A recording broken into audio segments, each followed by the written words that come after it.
नमस्कार, मैं हूं संजय शर्मा। आप देख रहे हैं 4 PM news network. Uttar Pradesh के मुख्यमंत्री योगी आदित्यनाथ की धड़कनें एक बार फिर बढ़ने वाली हैं। 28 और 29 तारीख को दिल्ली के सभी सांसदों को दिल्ली में रहने को कहा गया है। सांसद तो वैसे भी दिल्ली में है, पार्लियामेंट चल रही है, लेकिन इस बार कुछ खास होने वाला है। खास ये होने वाला है कि मुख्यमंत्री योगी आदित्यनाथ, सुनील बंसल और स्वतंत्र देव को भी दिल्ली बुलाया गया है।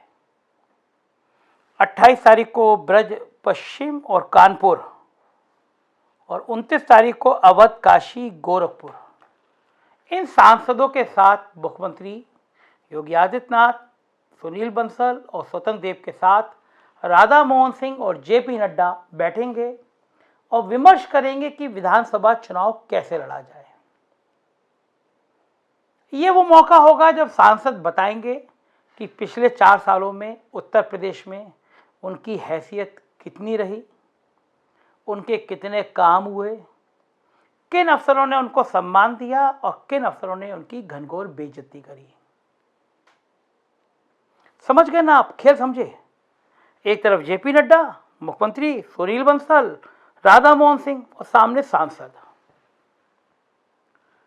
उत्तर प्रदेश में सांसदों की क्या दुर्गति हुई है, यह मुझसे और आपसे किसी से नहीं छुपा है। पंचम तल पर चिट्ठी आई और पूरे 4.5 साल तक तमाम भाजपा के नेताओं ने कहा कि यह पहला पंचम तल है जो काम करने की बजाय फाइल वापस कैसे हो जाए इसकी कोशिशों में जुटा रहता है। तमाम विधायकों की, तमाम सांसदों की दर्जनों बार शिकायतें इस बात को लेकर आई कि अफसर उनकी सुनते नहीं हैं।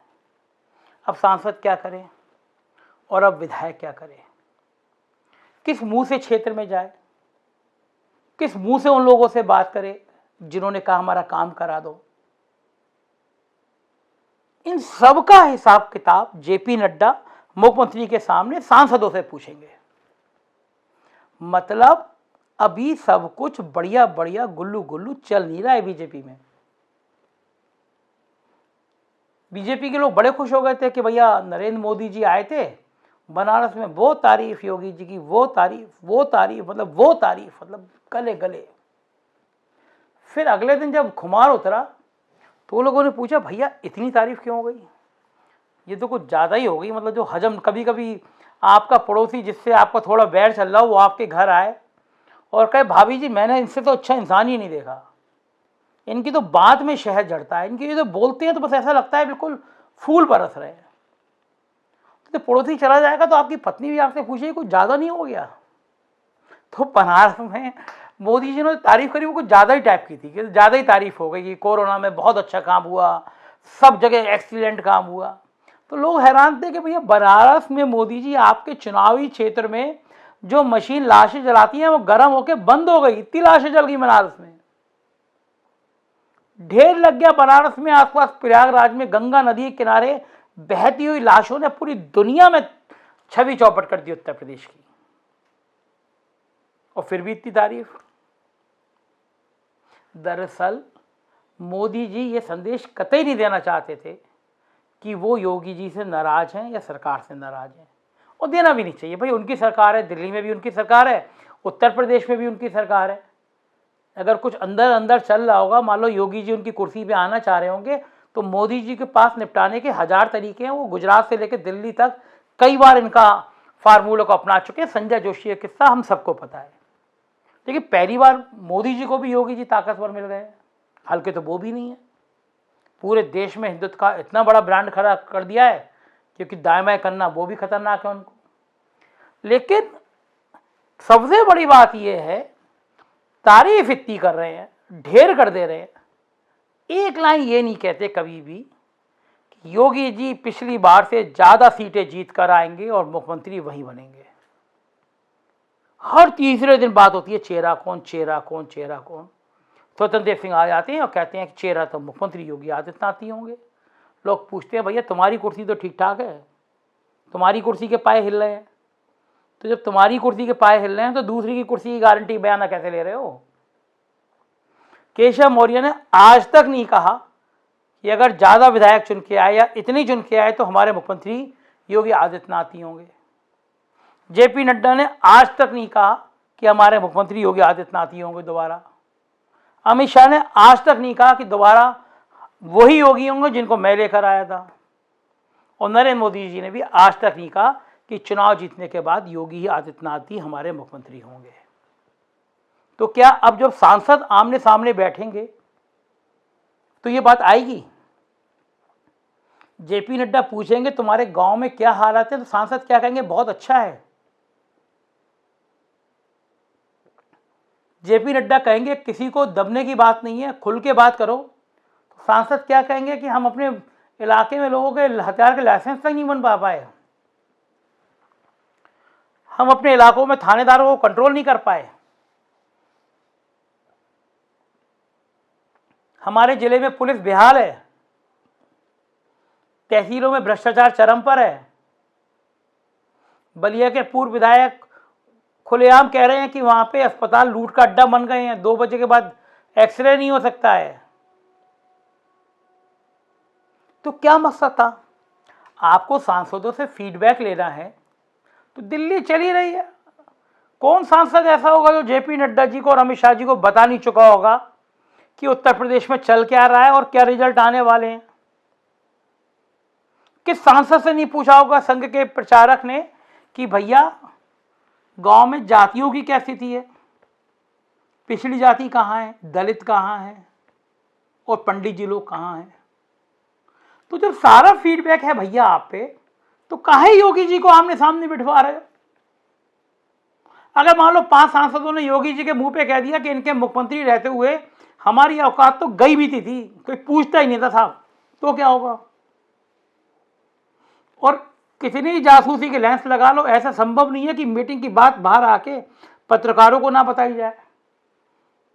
कम से कम 5 सांसद तो मेरे, इतना विन मित्र नाम नहीं बताऊंगा, जो मुझे एक एक बात बता देंगे, फिर क्या होगा? मैं तो छोटा पत्रकार हूं, दिल्ली में यानी कितने बड़े पत्रकार ऐसे हैं जिनके 20 सांसद एक एक बात उनको बता देंगे, तो बात तो सामने आएगी ना। एक दिन बाद नहीं आएगी, 2 दिन बाद आएगी, फिर क्या होगा? फिर मुद्दा बनेगा कि इस सांसद ने खड़े होकर कहा कि हमारे जिले में कोरोना से निपटने के लिए अफसर उन्हें नाकारापन की हद तोड़ दी, ना ऑक्सीजन था, ना वेंटिलेटर था, ना दवा थी, ना अस्पताल थे और ना इंजेक्शन था। तो फिर योगी जी असहज स्थिति में नहीं आएंगे? तो क्या योगी जी को असहज स्थिति में लाने के लिए ही बैठक बुलाई गई है? ऐसा कौन सा विमर्श योगी जी को आमने सामने बिठा के किया जाने वाला है? ऐसी कौन सी रणनीति योगी जी को आमने सामने बिठा के की जाने वाली है जो उनके बिना नहीं कर सकते? और कब ये लखनऊ दिल्ली, दिल्ली लखनऊ, लखनऊ दिल्ली, कब दौड़ खत्म होगी? कहां तो मंत्रिमंडल विस्तार हो रहा था और कहां आपने दिल्ली बुला लिया। मैंने कहा ना, बीजेपी की राजनीति you you you you you you करके जलेबी की तरह घूम गई है, कोई सिरा मिल ही नहीं रहा है। चुनाव सिर पर है, जितनी बातें, फर्जी बातें मीडिया में फैलाई जाती हैं उसका तुरंत काट आ जाता है। जगह जगह होर्डिंग लग गए, 4 लाख नौकरियां, लोग तख्ती लेके खड़े हो गए, कहीं नौकरी नहीं। लोगों ने कहा 4 लाख लोगों के नाम, बाप का नाम, मोबाइल नंबर बता दो, हिम्मत ही नहीं। इतना निवेश आया, लोगों ने कहा बैंक की सूची दे दो जहां से फाइनेंस हुआ, पोल पट्टी खुल गई, कोई निवेश ही नहीं।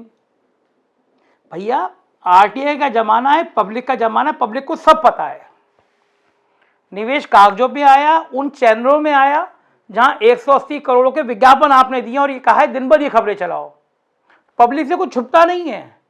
तो ये जो सांसदों को बुला के, योगी जी विचारों को बुला के असहज स्थिति में लाने वाले हैं, मुझे लग रहा है इसका कोई बहुत अच्छा परिणाम नजर नहीं आएगा। बाहर निकल के यूं करके मुस्कुराते हुए चेहरे से आप बोल तो दोगे कि बहुत बढ़िया हुआ, शाबाशी दी जेपी नड्डा जी ने, एक्सीलेंट काम। अमित शाह जी कह देंगे देश में, दुनिया में इतनी बड़ी सरकार नहीं चल सकती थी, योगी चला रहे हैं। मोदी जी कहेंगे इतनी बड़ी सरकार तो कुछ चला ही नहीं सकता। होगा क्या? कल मैं नवभारत टाइम्स पढ़ रहा था, फ्रंट पेज पे खबर छपी थी, जेपी नड्डा ने कहा कि येदियुरप्पा जी बहुत अच्छा काम कर रहे हैं, कुछ लोग मनगढ़ंत खबर उनको हटाने की चला रहे हैं, एक्सीलेंट काम कर रहे हैं। सुबह खबर पढ़ रहा था, 2 घंटे बाद पता चला, 3 घंटे बाद येदियुरप्पा जी हट गए। सुना है त्रिवेंद्र सिंह रावत जी जो वहाँ थे 3 दिन पहले प्रधानमंत्री ने कहा था बहुत अच्छा काम कर रहे हैं, 3 दिन में हट गए। अब मेरी बात का गलत मतलब मत निकालिए कि मोदी जी ने तारीफ किया, योगी जी को हटाने की हैसियत नहीं है। बहुत गंदे शब्द कहूँ तो औकात नहीं है किसी की योगी जी को हाथ लगा ले। फायर ब्रांड नेता है हिंदुत्व के, बीजेपी की आग लग जाएगी अगर योगी जी हट गए तो, लेकिन योगी जी रह गए तो भी कम परेशानी ना है। तो भैया तलवार की धार है, इश्क है, आग का दरिया है, डूब के जा रहा है। देखते हैं दिल्ली में क्या होता है। देखते रहिए 4PM न्यूज़ नेटवर्क, क्योंकि राजनीति से जुड़ी एक एक खबर आपको सिर्फ और सिर्फ यही मिलेगी जो आपको बताएगी सच क्या है, क्योंकि सच दिखाना हर एक के बस की बात नहीं होती। इनकम टैक्स के छापे पड़ती है और EOW की जांच होती है और जेल जाने का डर दिखाया जाता है, मगर हम हैं बहादुर क्योंकि आप हैं हमारे साथ। देखते रहिए 4PM, चैनल को सब्सक्राइब करते रहिए और दोस्तों से कहिए सच सिर्फ और सिर्फ यही मिलेगा। Thank you.